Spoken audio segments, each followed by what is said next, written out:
If you'd like to support the channel, check out the links on our homepage. We now have a Patreon account where you can support the channel and you'll get extra content and battle reports. We have a Ko-fi account where you can make one-off donations. You can check out our Instagram for all the channel going-ons, and our Goblin Gaming affiliate link, where they sell Games Workshop, all kinds of hobby, and of course ADEPTUS Titanicus at reduced rates. Anything you buy using the link, the channel gets a little back in return. And last but not least, don't forget to subscribe. Thank you very much and enjoy the show.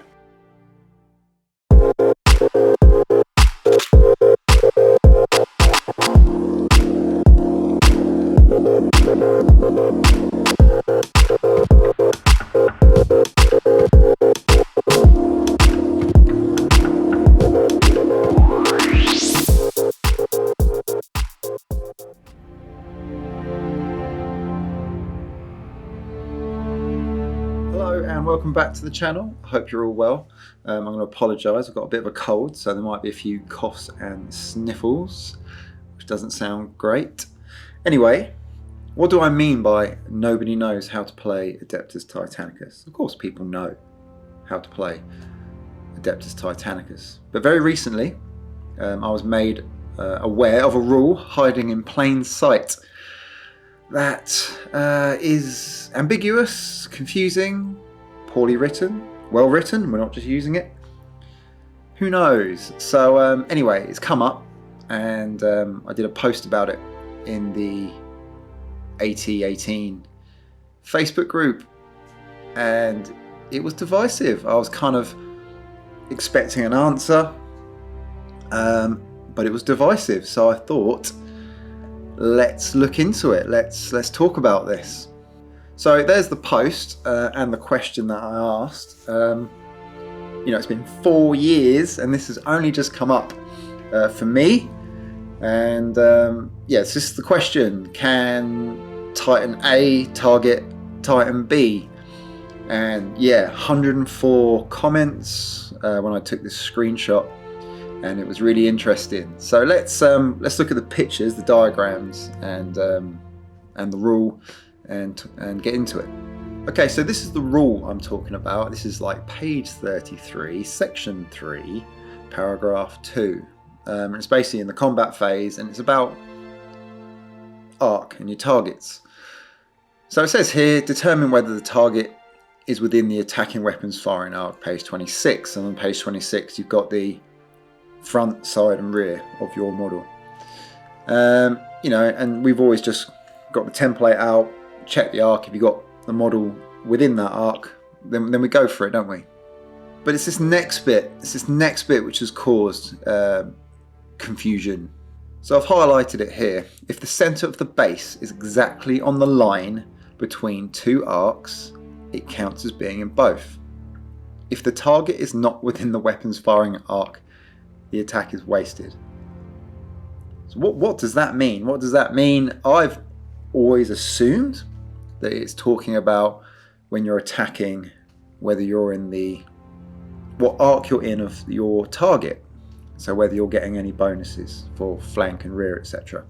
But apparently, what it means, or what people think it means, the center of your target needs to be within arc for you to attack. So let's have a look at the diagrams that I made. So here we are, this is a visual aid, and this is what this text is implying. So here you go, we have our Warlord Titan A, forward arc, wants to fire at Warlord Titan B. So ordinarily we would say yes, that's in arc. A large portion of B is in the front arc, far away, probably get smash attack there as well. But what this text is implying is that the center of your target needs to be within arc for it to be valid. So if we're using the text, what it's implying in this diagram, then Titan B is not in arc and the shot is wasted because the center of that model is not within that front arc. It's being deemed as being as a side arc shot, which you can't do with those arm weapons. So the attack is wasted. This is how it's being interpreted this is the implication. Again, if we carry this implication over to a corridor arc, again, the way I've always played it, Titan B would be within arc, far away, but the rule is implying that the center is not within arc, therefore it is out of corridor, therefore the shot is wasted. This is how it's being interpreted. So what has this done? What has this done to people playing Adeptus Titanicus? So this one bit of text alone has created two camps now. Like I say, the Facebook post was heavily divided from people that would like, well, if someone does this to me, I'm packing up my toys and I'm going home, to, oh, I mean, yeah, that's the way it's written, but we're never going to play it that way. But here you can see two examples. So on the left hand text, basically these are two event pack FAQs. So the one on the left is basically saying, yeah, I think that's the way it's written, but we're not going to play it like that. We're going to play any part of the base is an arc, you can attack. And then the text on the bottom is another event pack, FAQ, and they're saying you need to have the center within arc to attack. So straight away, you could go to two events playing the same game, but you target within arc completely different ways. And that's what this text has done. It's completely divided a player base. So there's no consistency in it. And the idea of a rulebook is you take that, you play a game with someone you've never met before, and you know, singing off the same hymn sheet, as it were. This is now not doing that.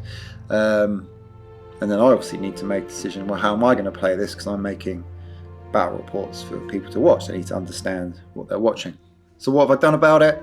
I took these diagrams and I wrote up a little blurb, and I've emailed it to the Adeptus Titanicus FAQ department. They have their own email for all these kind of things. So I've sent that off, and then whilst doing that, I noticed that Games Workshop have a live chat, and it's pretty general. It's for anything you like. You can just click on that and you'll speak to someone. So I gave it a click, and this is what came up. This is what happened. This was the conversation that I had. So there's the transcript. They actually email you a copy back of your conversation, so that's great. So this is straight off the email. I haven't taken the name out of the person I spoke to. And yeah, so I asked the question about arcs, and they say yes, any part of the base counts as being an arc. Now, I did ask what on earth is that center bit all about. They go on to say, for the second part, that's when a Titan may be facing an angle instead of face on. So what you would do is draw an imaginary line from the center of their base to the center of your base, and then check the arcs from there to see if your weapons are able to fire on them or not. Now that still makes no sense to me whatsoever. I really don't understand what they mean. Why would you just not use the arc template and draw a line from the arc template? That's what they're there for, right? But I didn't want to make this any worse, and I really didn't want to be on having this conversation over text, because it's very hard to explain to someone, I think. So what I took from this was this one section, and this is what I'm going to run with. So previously in that conversation, they did say that yes, any part of the base counts as being an arc. And then when I asked again, okay, great, so even just a sliver of their base within my forward arc, let's say I could attack them. I do not need 50%, meaning the center of their base and arc, and they put, that's right, yes. And then they go on about forward shields for some reason. That's right, yes. That is what I'm taking. That's from a Games Workshop employee. That's what I'm going to run with. So yes, it is a very strange rule. It is implying, without directly saying, you need the center in. I'm going to scrap that. I'm going to ignore it. I'm going to pretend it's not even in the book. And until there is a printed definition, FAQ, a nice new diagram from Games Workshop, this is what I'm going to run with. Any part of the base needs to be an arc, and then you can fire away. You take then you're looking down the gun barrel for cover and all that other stuff. So as far as I'm concerned, on my battle reports, when we say we're an arc, you know that a part of the base is an arc, and that's good enough for us. So whatever you decide, just talk to your opponent. Make sure you read your event FAQ pack so you're all playing the same game when you go, and just be nice about it and have a good time, because it's still a very, very, very good game, obviously, which I love very much. So there you go. That was an interesting SOP for a very ambiguous rule. In the main rule books, it should be a very simple rule. It's a very important rule, and it's a bit of a cluster. So that's it from me, and hopefully next time I see you, it'll involve some thrills, spills, and engine kills. I'm Chris, this is Tabletop Standard, and I'll see you next time.